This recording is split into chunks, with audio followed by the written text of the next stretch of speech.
ini. Kami bersyukur dan kami melihat sepanjang tahun ini untuk hal-hal yang tidak terduga yang terjadi dalam hidup kami. Kami mau katakan Tuhan, Engkau tetap baik Tuhan. Terima kasih banyak Bapa. Hari ini adalah hari yang dikuduskan bagi Tuhan.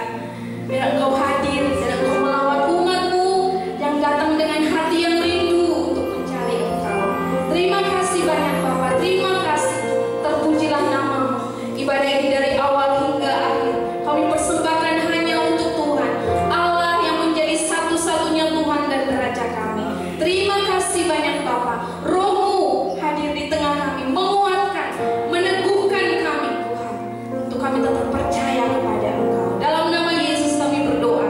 Kami mengikat setiap pekerjaan sejahtera, mencoba mencuri damai sejahtera, mengambil akan berkat yang Allah sediakan bagi kami. Kami putuskan itu di dalam nama Yesus, dan biarlah Roh Allah memerdekakan kami untuk kami menyembah, untuk kami bertemu dengan Tuhan. Dalam nama Yesus kami berdoa. Amin. Haleluya. Sebab Tuhan berjanji, Tuhan akan memulihkan keadaan Bapak Ibu dan saya. Apapun keadaannya, suatu saat kita akan melihat doa-doa kita. Apa yang kita tabur, kita akan doa itu. Ketika Tuhan memulihkan keadaan Sion, mari kita bersuka cita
setia untuk melakukan kebaikan. Dalam nama Tuhan Yesus kami sudah berdoa dan mengucap syukur. Yang percaya katakan amin. Silakan dulu Bapak Ibu yang dikasihi oleh Tuhan. Tema kita berbuat baik. Berbuat baik itu seperti menanam sebuah benih. Kebaikan itu akan berbuah. Maka orang yang paling diuntungkan adalah mereka yang menanam. Nah, saudara, ada seorang tokoh namanya Mahatma Gandhi. Mahatma itu sebetulnya bukan nama pribadi, tetapi nama kehormatan. Jadi nama ini sama dengan gelar datuk, seperti yang dikenakan oleh orang-orang yang merasa berjasa, yang dirasa berjasa untuk bangsa dan negara. Kami punya pendeta dari Gereja Sidang Jemaat Allah namanya Datuk Prince Buretman. Nah, ini diberi gelar datuk karena pemerintah melihat, memandang hamba Tuhan ini sangat berjasa untuk ikut membangun Malaysia. Nah, Mahatma itu artinya jiwa yang terpuji. Dia seorang tokoh yang berkali berdunia. Ia adalah tokoh spiritual sekaligus seorang politikus. Dia berjuang untuk kemerdekaan India, tapi bukan melalui kekerasan, tetapi melalui jalan damai dan berhasil. Nah, Mahatma Gandhi itu suka membaca kitab Injil. Dia hampir menjadi Kristen karena dia melihat ajaran Tuhan Yesus tentang kebaikan itu luar biasa. Tapi niatnya kemudian diurungkan setelah melihat keluar orang-orang Kristen tidak berbuat baik seperti yang diajarkan oleh Injil. Orang-orang Kristen tidak berbuat kebaikan seperti yang diajarkan oleh guru. Itulah sebabnya kemudian dia mengurungkan niatnya. Ada banyak Mahatma Gandhi yang lain yang barangkali mengurungkan niatnya ikut Tuhan Yesus, bukan karena menolak ajaran Kristus, tapi dia tidak bisa menerima orang-orang Kristen yang tidak melakukan kebaikan seperti yang diajarkan Tuhan Yesus. Pagi hari ini saya akan membawa saudara untuk bersama-sama berkomitmen untuk melakukan perbuatan baik. Nah, saudara, kita akan baca ayatnya. Saudara akan membacanya dengan suara keras di layar yang sudah saya tampilkan. Galati pasal 6 ayat 9 dan 10. Hitungan ketiga, 1, 2, 3. Janganlah kita jemu-jemu berbuat baik, karena apabila sudah datang waktunya, kita akan menuai jika kita tidak menjadi lemah. Lebih keras, karena itu selama masih ada kesempatan bagi kita, marilah kita berbuat baik kepada semua orang, tetapi terutama kepada kawan-kawan kita seiman. Mengapa kita harus berbuat baik? Alasan yang pertama, karena berbuat baik itu adalah perintah Tuhan. Ungkapan janganlah jemu-jemu berbuat baik itu bersifat umum. Maksudnya adalah perintah untuk berbuat baik ini bukan hanya ditujukan kepada jemaat di Galatia, tapi ditujukan kepada jemaat sepanjang zaman, termasuk ditujukan kepada sidang jemaat Allah Shalom. Amin. Nah, Bapak Ibu yang dikasihi oleh Tuhan, perintah ini mengandung dua aspek. Yang pertama, ini perintah, bukan pilihan. Ya, saudara, oleh karena ini perintah, maka yang harus kita lakukan adalah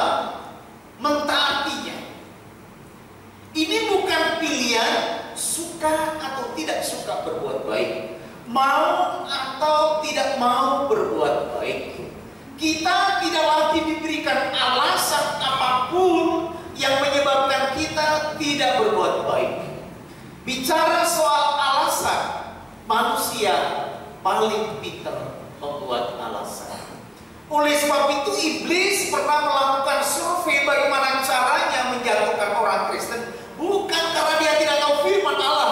Orang Kristen semua tahu firman Allah. Maka yang dilakukan oleh iblis yang paling berhasil untuk menggugurkan iman Kristen adalah melatih orang-orang Kristen supaya makin pintar membuat alasan untuk tidak melakukan firman Tuhan.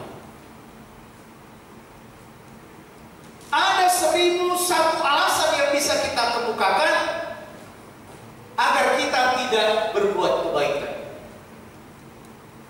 Saudara-saudara yang dikasih oleh Tuhan, ini bukan pilihan, ini adalah perintah. Hanya orang-orang yang taat yang bisa melakukan perintah Tuhan, termasuk dalam hal berbuat baik. Dengan kita belajar taat berbuat baik tanpa mempertanyakan apakah orang lain itu berbuat baik atau tidak sama kita, maka kita akan mengurangi Mahatma Gandhi modern yang mengurungkan niatnya percaya Tuhan karena melihat. Saudara, mungkin mereka tidak membaca Injil seperti Mahatma Gandhi, tapi saudara dan saya adalah Injil yang terbuka, yang harus dibaca oleh setiap orang. Doa dan harapan saya, setiap orang yang membaca Jemaat Shalom, mereka menemukan perbuatan baik ini. Amin. Nah, saudara, Alkitab mengatakan bahwa perintah ini sifatnya adalah kontinu, terus menerus. Janganlah kamu jemu berbuat kebaikan. Oleh sebab itu, mulai firman Allah ini diberitakan sampai hari ini, sampai Tuhan datang kali yang kedua, maka orang Kristen harus melaksanakan perintah Tuhan untuk berbuat kebaikan. Nah, saudara, alasan yang kedua kenapa kita harus berbuat baik, ini terkait dengan penuaian. Saudara, jadi di dalam ayat ini Paulus menekankan tentang hukum tabur tuai. Intinya adalah siapa yang menabur, dia akan menuai. Apa yang saudara tabur mempengaruhi apa yang saudara tuai. Berapa yang saudara tabur akan berpengaruh berapa yang saudara akan petik. Nah, saudara, jadi ada 3 aspek yang perlu kita pelajari tentang penuaian. Yang pertama, apabila sudah datang waktunya. Ayat ini memberitahukan kepada kita bahwa apa yang saudara tabur berpengaruh kapan itu menuai. Kalau saudara menanam jagung, maka kita hanya membutuhkan waktu kurang lebih 3 bulan sudah kita panen. Tapi kalau saudara menginginkan buah durian, maka itu memerlukan waktu yang relatif lebih lama lagi. Tapi kalau saudara hanya menanam bayam, cukup waktu beberapa minggu, saudara sudah bisa memetik. Ini prinsip hukum tuai. Tuhan memberitahukan prinsip rohani ini dengan pendekatan agraris, dengan pendekatan yang alamiah, agar mudah dipahami, mudah dicerna untuk kemudian dilakukan dalam kehidupan sehari-hari. Saya diberikan pelajaran teologi praktika. Teologi praktika adalah teologi yang mengajarkan bagaimana Alkitab yang sulit dipahami oleh orang awam kemudian bisa disampaikan dengan cara yang sederhana. Semakin sederhana kita menyampaikan tanpa mengurangi maknanya, maka makin mudah untuk ditangkapnya. Tuhan Yesus seringkali melakukan pengajaran-pengajaran yang dekat dengan kehidupan orang yang diajarnya. Termasuk kali ini adalah mengajarkan kepada kita tentang prinsip-prinsip tertuai secara alamiah agar bisa dipahami secara rohani. Apabila sudah datang waktunya, artinya adalah kedaulatan Allah tentang kapan yang saudara tabur itu agar saudara tuai. Saat ini adalah masa pandemi di mana hampir seluruh aspek kehidupan mengalami kesulitan. Aspek usaha, aspek pekerjaan, dan aspek-aspek yang lain. Tapi Allah mengizinkan orang-orang tertentu dulu dalam situasi yang sulit seperti ini, mereka tetap menuai dengan baik. Jadi saudara harus terus-menerus menabur agar saudara tidak kehilangan masa untuk menuai. Prinsip atau aspek yang kedua adalah dikatakan jika kita tidak menjadi lemah. Jika kita tidak menjadi lemah, maka kita akan menuai. Kapan kita menjadi lemah? Kenapa kita seringkali menjadi lemah? Ada orang-orang Kristen yang seperti ini, saya tidak mau melakukan kebaikan lagi. Kenapa, Mbak? Kenapa, Bu? Kenapa, Pak? Ya, saya kecewa. Saya sudah melakukan kebaikan terhadap seseorang, tapi seperti peribahasa, kami mengasihi susu, tapi dibalas dengan air.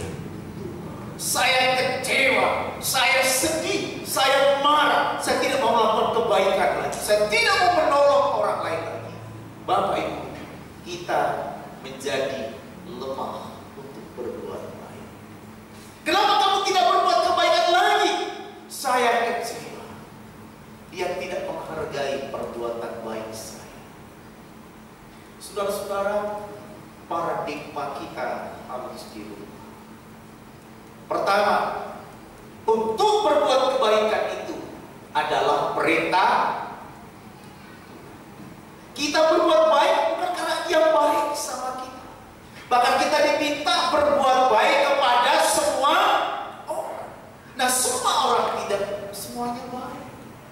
Ada orang kalau dikasih berterima kasih dan dia membalas sesuatu dengan cara yang berbeda. Tapi ada orang yang tidak tahu berterima kasih, sehingga membuat pikir kita jengkel dan tidak mau berbuat. Waktu kita mulai berpikir seperti itu, waktu kita mulai melakukan seperti itu, berarti perbuatan baik kita bukan karena Tuhan. Saudara-saudara yang dikasihi oleh Tuhan, waktu kita berbuat baik, saudara tidak boleh cemburu. Karena yang akan membalas kebaikan saudara bukan orang yang di dalamnya kita melakukan kebaikan, tetapi yang membalas adalah Tuhan yang memerintahkan kita. Amin.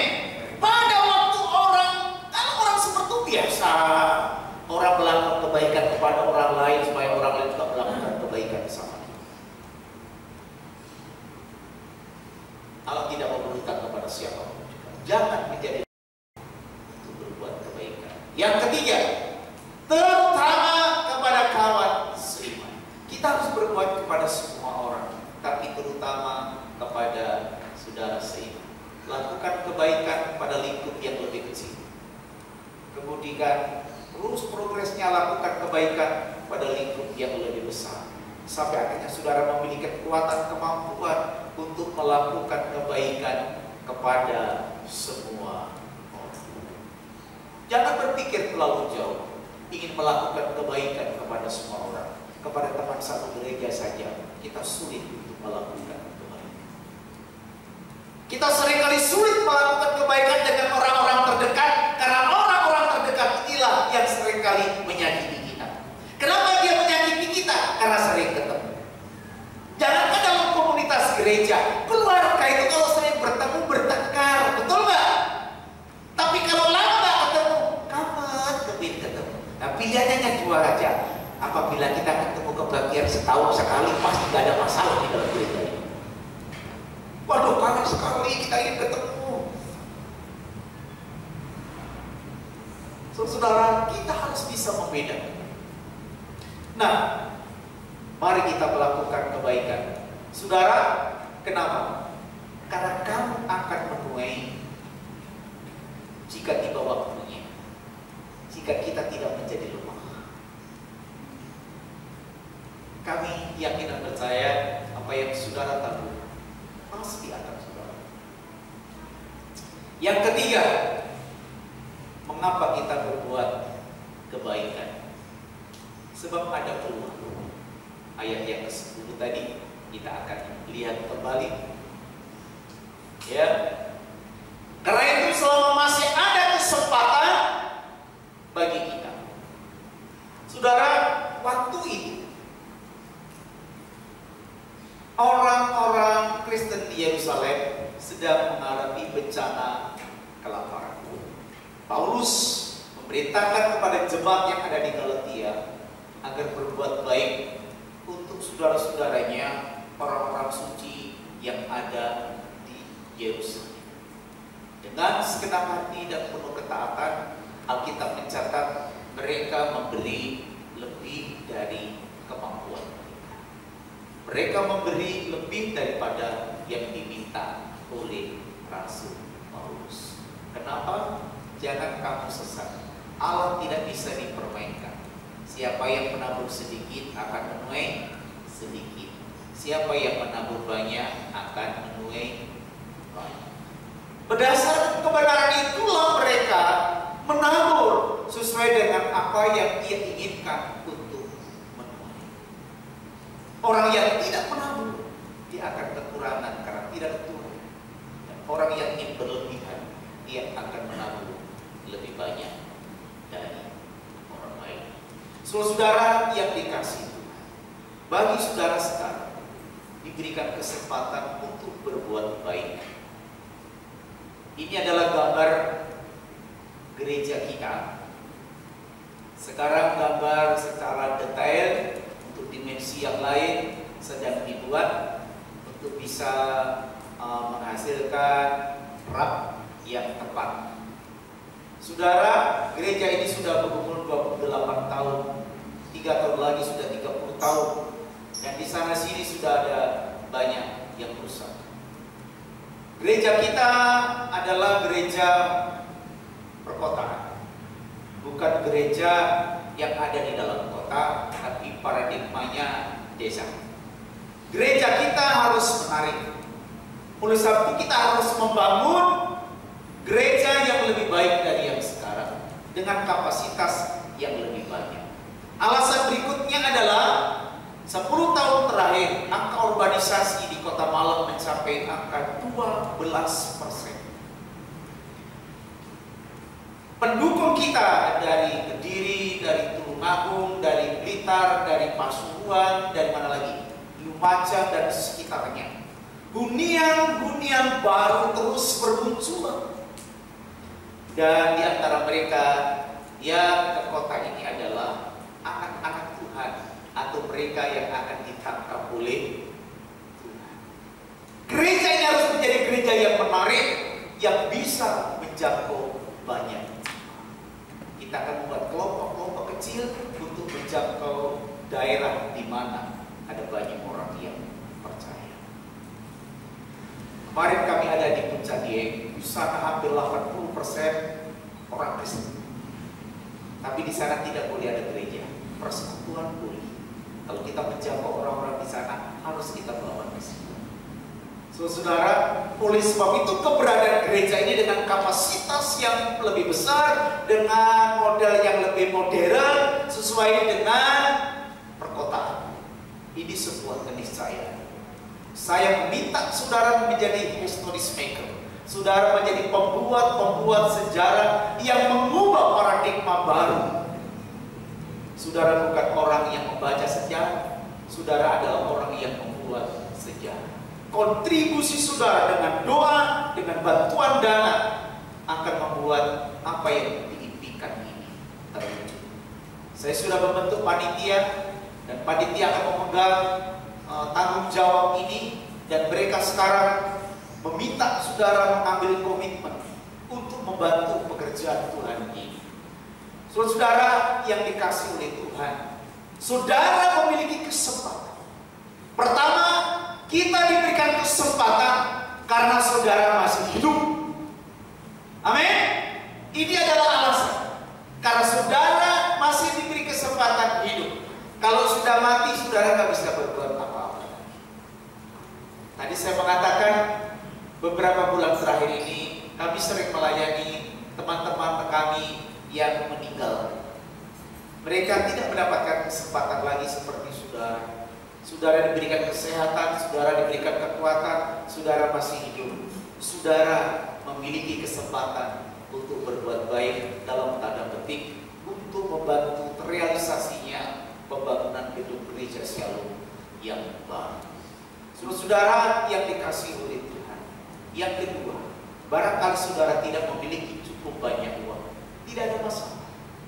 Kalau saudara memiliki kesempatan untuk berbuat baik, Allah akan membuka jalan.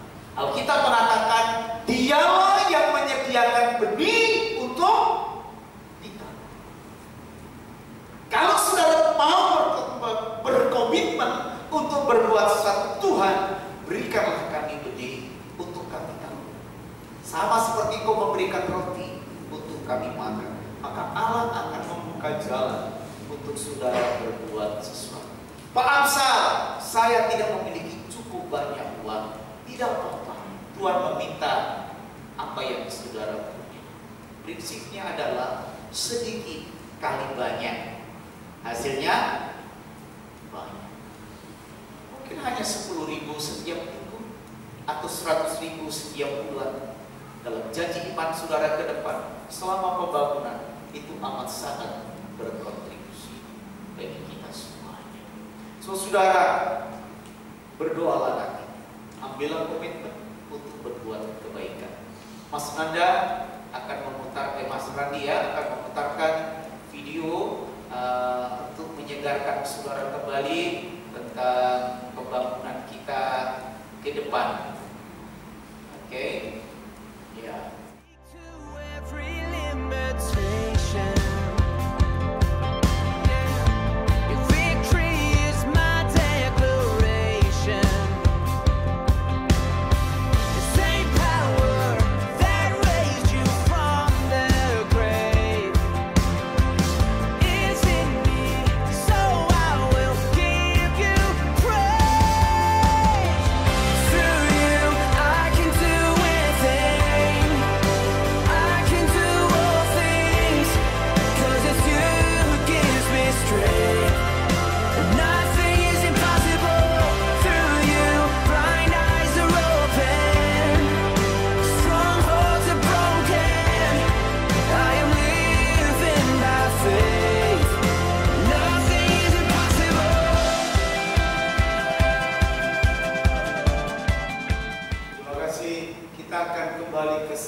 Saudara,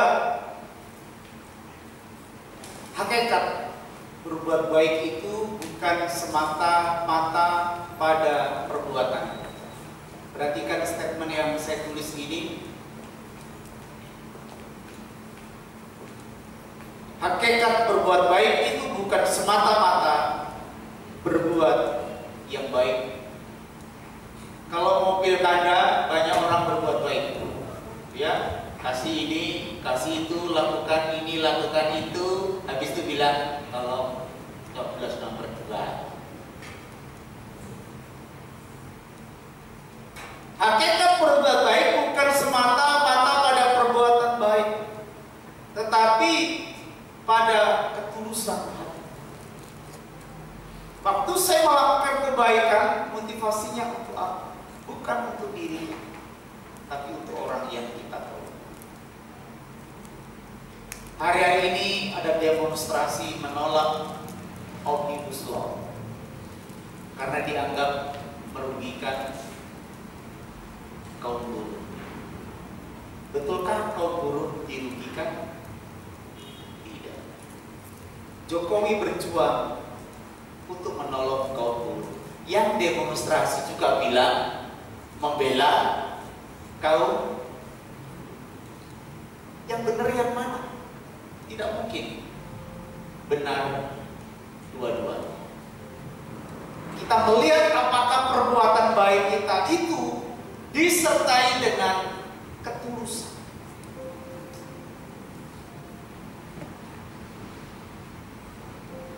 Kita harus betul-betul baik hati. Kita harus tulus. Bukan seperti sebagian orang, justru itulah akal bulusnya dibungkus di balik perbuatan baik. Saudara, Tuhan melihat sampai ke dasar hati kita. Lakukanlah kebaikan dengan tulus, bukan untuk kita, tapi untuk hormat, kemuliaan bagi Tuhan. Ujian yang sebentar kita naikkan sebagai komitmen kita di hadapan Allah untuk kita memberikan yang terbaik dengan tulus.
Natal kita tahun ini. Saudara yang memberikan persembahan, saudara bisa memasukkan di amplop yang sudah disediakan, kemudian memasukkan di kotak bagian tengah, sementara kotak kanan dan kiri adalah persembahan kolektor dan perpuluhan Bapak Ibu. Hari Sabtu jam 10 ada doa dan puasa. Kami mengapresiasi makin banyak anak-anak muda dan para pelayan Tuhan yang ikut berdoa dan berpuasa. Sabtu jam 6:30 ada ibadah youth dan ibadah new normal. Minggunya berjalan seperti biasa jam 7 dan jam 9. Ibadah online masih tetap ada. Perlu saya beritahukan Bapak Ibu, sekarang tidak usah menanyakan kepada panitia tentang rekaman, karena Bapak Ibu bisa link yang sudah dikirim oleh panitia di grup, saudara bisa melihat acara-acara di Harnas kita. Nah saudara, di tangan saudara sekarang ada formulir dari panitia pembangunan. Formulir ini harus saudara isi rangkap 2, 1 untuk saudara, 1-nya untuk panitia. Saudara boleh isi sekarang, saudara boleh isi di rumah, tapi mulai minggu depan ini harus dikembalikan. Waktu dikembalikan, saudara akan menerima kembali 1-nya dengan nomor yang sudah diagendakan oleh panitia. Ke depan, jika saudara ingin memberikan persembahan nama A, tanggal sekian, jumlah sekian, saudara akan lebih mudah. Tapi saudara bisa juga memilih hanya nomornya saja kalau nama saudara tidak ingin disebutkan. Tapi apakah disebutkan nama atau nomor saja, dua-duanya sama baiknya. Nah, nama tetap disertai nomor supaya lebih mudah memasukkan ke komputernya juga dan mencarinya. Nah saudara, nanti saudara akan melihat bahwa di akhir selesainya pembangunan, tanpa disadari persembahan mingguan atau bulanan yang saudara pilih itu ternyata jumlahnya menjadi cukup besar. Saudara akan mendapatkan laporan bulanan dan juga nanti laporan terakhir. Ada 3 pilihan. Yang pertama, janji iman. Yang dimaksud janji iman adalah saudara berjanji untuk memberikan dengan jumlah tertentu untuk pembangunan ini. Umpamanya saudara bisa memberi, saya ingin memberikan 1 juta. Kami akan cicil setiap minggu atau setiap bulan sehingga mencapai angka. Nah, saudara juga bisa memberikan bukan angka totalnya. Saya ingin berkomitmen setiap minggu memberikan 10.000 untuk pembangunan, atau setiap bulan saya 10.000 untuk pembangunan. Ini akan sangat menolong panitia untuk melihat perakhiran pemasukan supaya pembangunan tetap bisa jalan. Ada pilihan dimasukkan di kotak pembangunan. Yang ini saudara tidak setiap minggu, barangkali begitu digerakkan Tuhan ada berkat saudara memberi. Atau saudara bisa memilih bahan-bahan material yang kami perlukan. Saudara bisa juga menulis itu. Ya, ada pilihan-pilihan yang lain. Nah, saudara, di situ ada nomor rekening. Itu adalah nomor rekening panitia atas nama ketua dan bendahara. Tetapi ATM-nya dipegang oleh pekerja. Apa seperti itu? Ini untuk supaya kami tidak dicurigai bahwa kami saling melindungi satu dengan yang lain untuk mengelola uang Tuhan yang suci ini. Nah, saudara-saudara, jumlah yang diperlukan untuk pembangunan masih belum keluar karena Mas Nanda dan teman-teman masih menggambar dimensi yang lain untuk mendapatkan detailnya supaya raknya bisa keluar. Nah, saya rasa pengumuman saya cukup jelas. Jika kurang jelas, saudara nanti boleh bertanya kepada anggota panitia. Ada Pak Fran Mas Tako, ada Martin, ada Pak Koki, ada Pak Erwanda, ada Mas kasih atas perhatian saudara. Tuhan Yesus memberkati. Perlu saya beritahukan yang terakhir terkait dengan isu SARA di Prancis, maka FPI bermaksud untuk melakukan tolong doakan supaya situasinya bisa berjalan dengan aman dan baik, dilindungi oleh Tuhan, baik gereja maupun fasilitas umum. Saya rasa ini perlu mendapatkan perhatian kita untuk kita lebih berhati-hati. Kita akan memasuki perjamuan kudus.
Dengar saya membacakan firman Tuhan. Sesudah itu kita akan makan bersama-sama dengan Dia. Sebab apa yang telah kuteruskan kepadamu telah aku terima dari Tuhan, yaitu bahwa Tuhan Yesus pada malam waktu Ia diserahkan mengambil roti, dan sesudah itu Ia mengucap syukur atasnya, Ia memecah-pecahkannya dan berkata, inilah tubuhku yang diserahkan bagi kamu. Perbuatlah ini menjadi peringatan akan aku. Di dalam nama Tuhan Yesus kita akan makan bersama-sama dengan iman. Amin.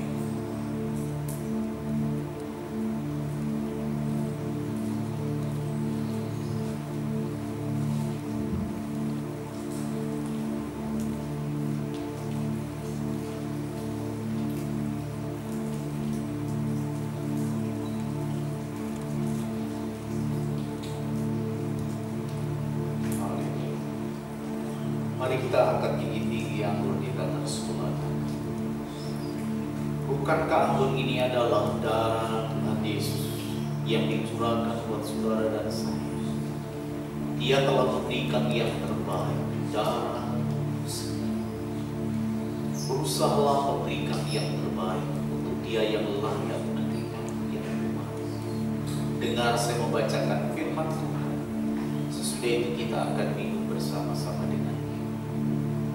Demikian juga Ia mengambil cawan sesudah makan lalu berkata, cawan ini adalah perjanjian baru yang dimeteraikan oleh darah. Perbuatlah ini setiap kali kamu meminumnya, menjadi peringatan akan darah.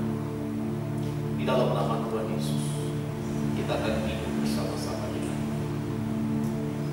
Amin.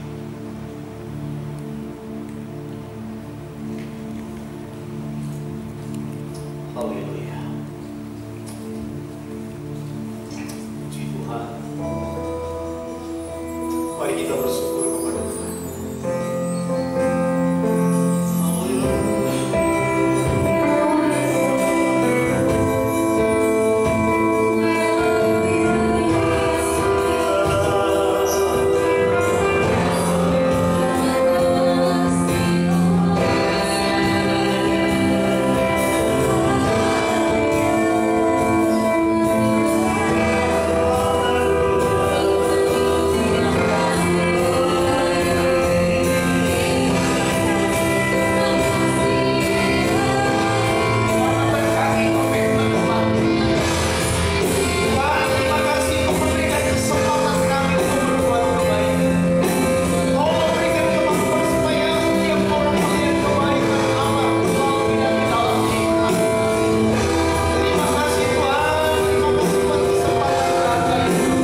Tuhan memberkati dan memutuskan persembahan kami, baik untuk Natal maupun kolektor kami.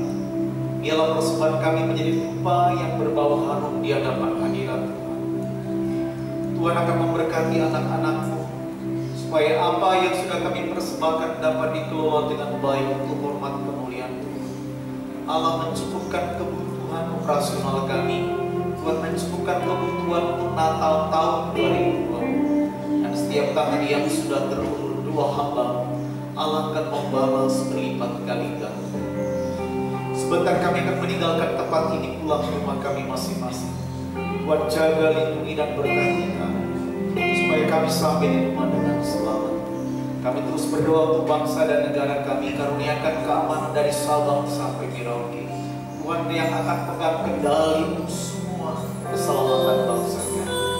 Lindungi gereja-gereja, lindungi sarana-sarana vital ya Tuhan, supaya tidak menjadi sasaran perusakan. Tuhan akan menolong kami semuanya. Berkati perjalanan kami pulang, supaya tiba di rumah dengan selamat, dan selanjutnya sepekan ke depan kehidupan kami serahkan ke dalam tangan. Tuhan memberkati dan menolong kami. Terima kasih untuk para hamba Allah yang sudah ambil bagian di dalam pelayanan hari ini. Tuhan memberkati dan memakai semua mereka. Nah, sekarang dengar doa kami sebagaimana Tuhan ajarkan kepada kami untuk berdoa. Bapa kami yang di dalam surga, dikuduskanlah nama-Mu, datanglah kerajaan-Mu, jadilah kehendak-Mu di bumi seperti di surga. Berikanlah pada hari ini makanan kami yang secukupnya, dan ampunilah dosa kami seperti kami juga mengampuni orang-orang yang bersalah kepada kami. Janganlah Tuhan membawa kami ke dalam pencobaan, tetapi lepaskanlah kami daripada yang jahat. Karena Engkau punya kerajaan dan kuasa dan kemuliaan sekarang sampai selama-lamanya. Mari angkat kedua tangan Bapak Ibu, arahkan hati kepada Allah dan terimalah berkat-Nya. Sidang jemaat yang dikasihi oleh Tuhan, pulanglah. Terimalah kiranya segala berkat yang disediakan oleh Allah Bapa di surga, cinta kasih dari Tuhan Yesus Kristus Sang Putra, bimbingan dan penghiburan dari Allah Roh Kudus kiranya menyertai saudara sekalian mulai hari ini sampai Maranatha Tuhan Yesus datang kalian. Di dalam nama Tuhan Yesus kami akhiri ibadah raya kami. Yang percaya berkat Tuhan bersama saya katakan, Kami